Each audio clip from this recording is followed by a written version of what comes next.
Welcome back to Airbus Direct at Singapore Airshow.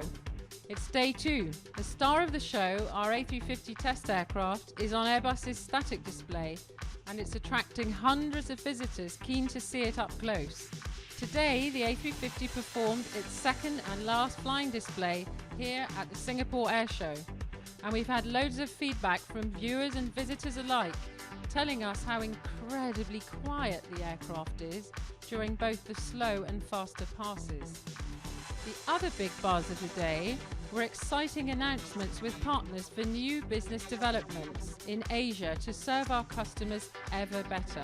We signed a training joint venture with Singapore Airlines, and we announced a new Airbus ProSky office and a new Airbus SATA service centre for spare parts distribution across the region.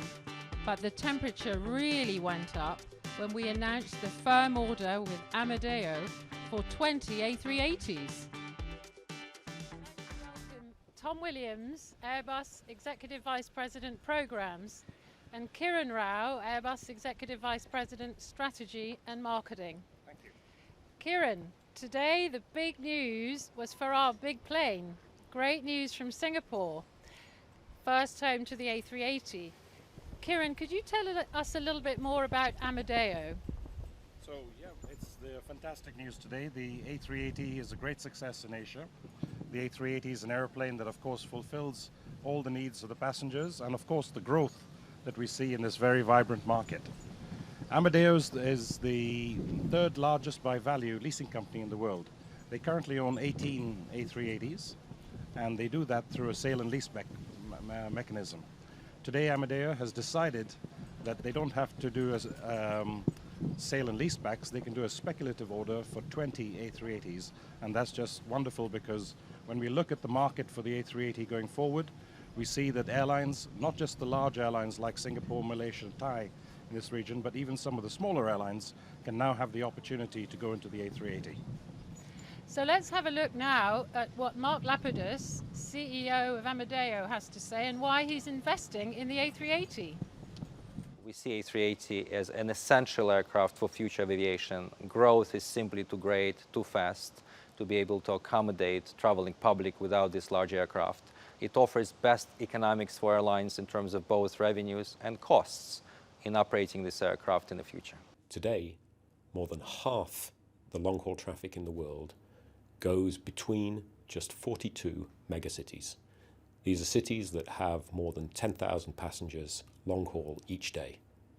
In 20 years' time, there'll be 89 such megacities, most of them in Asia Pacific.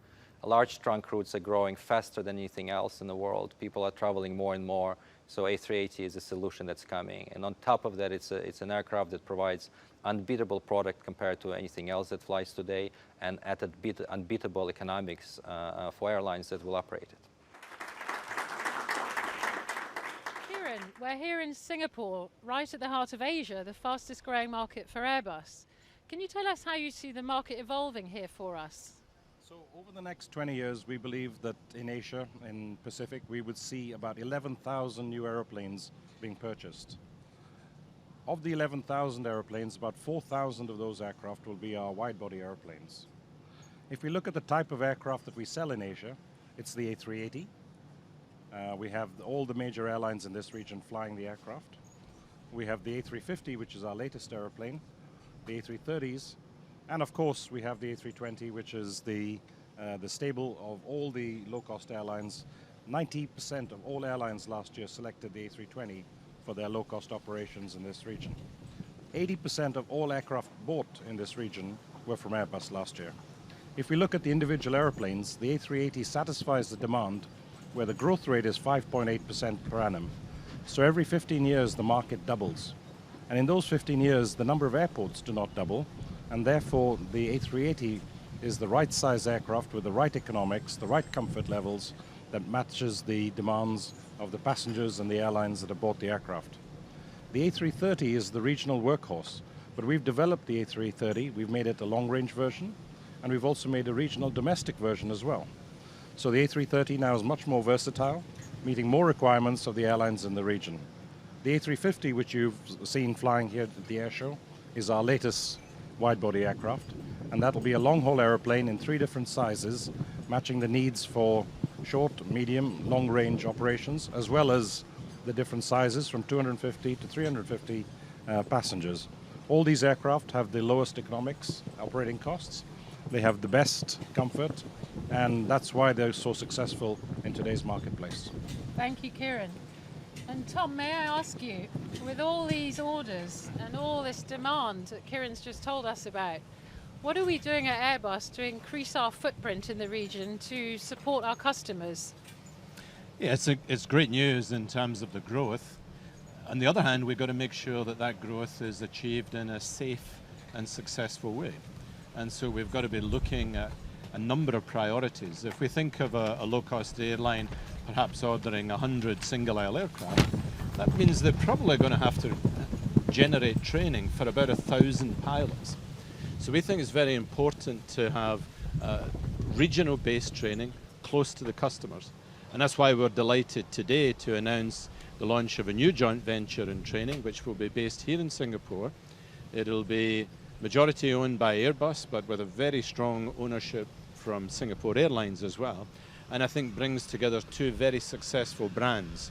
Our training expertise combined with Singapore Airlines operating expertise, I think will be able to provide unmatchable quality of training in the area.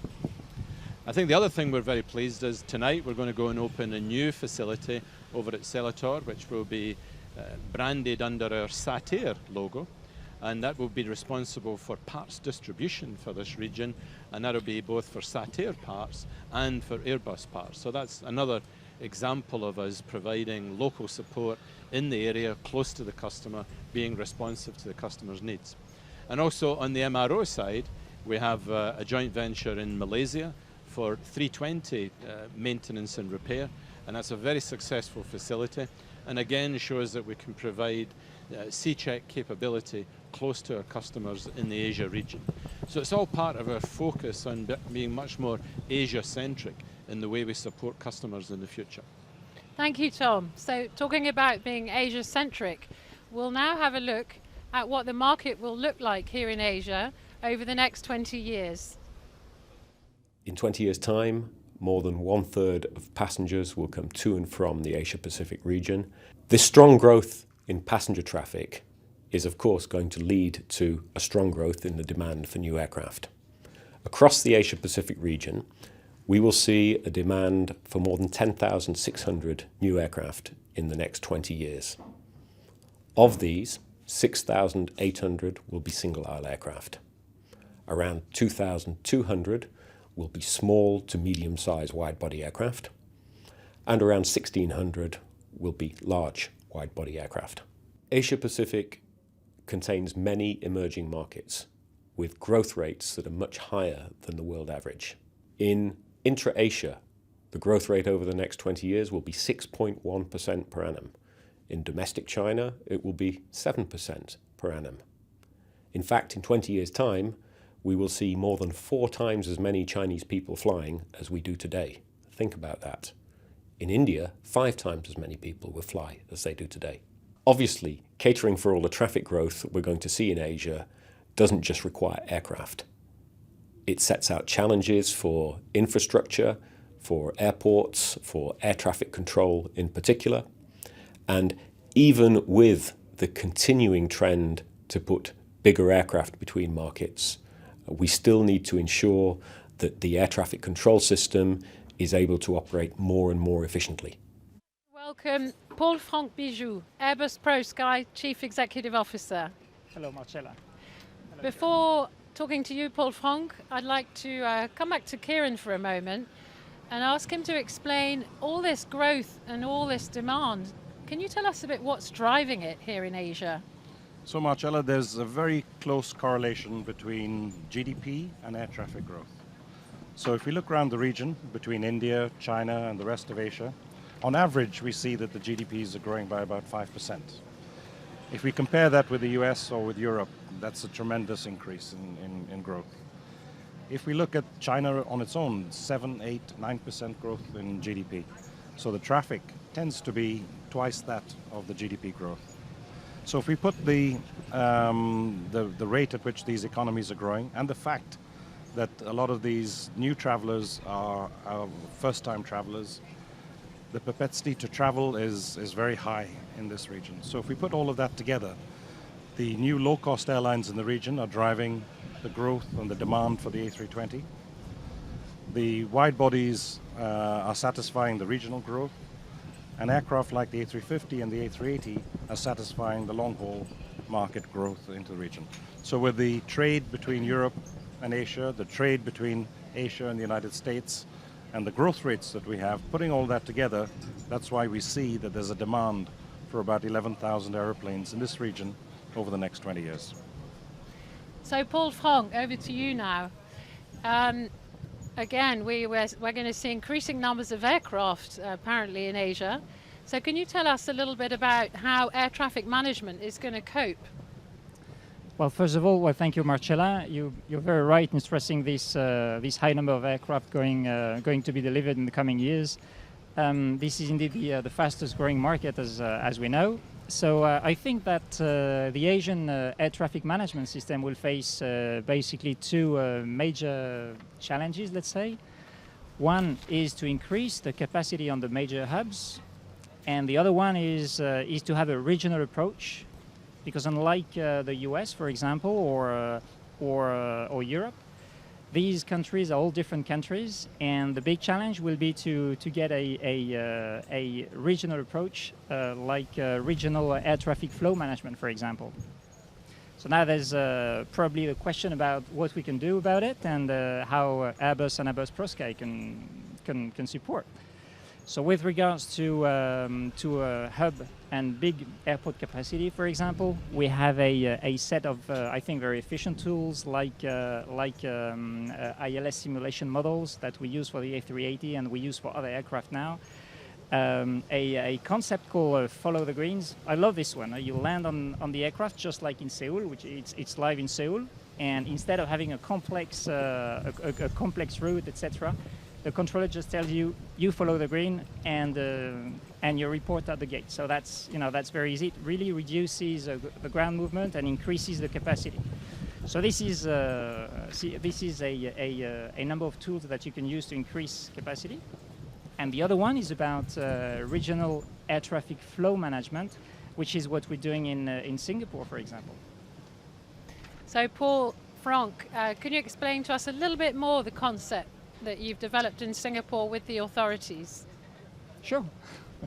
So if we take the example of Singapore is very special actually, because as soon as you take off from Singapore, after a few minutes, you're out of Singapore airspace. So this thing is very, very special. So now if you want to balance capacity and demand, which is the point of air traffic flow management, you have to have an agreement with neighbor countries. There's no point in doing air traffic flow management in Singapore, having slots here, and not in Kuala, in Jakarta, in Hong Kong, and so on. So the study that we've been doing with Singapore is about how to set relevant rules across the borders that help you to have a fair slot system among the region and not just in Singapore. And this is very new, very specific to this region and very new. Thank you, Paul Franck, and thank you, Kieran. So we'll wrap up today's Airbus Direct at Singapore with a few fresh images of really the star of the show, our A350. Thank you everyone for watching us, and we'll see you here again tomorrow at 5 p.m. on Airbus.com.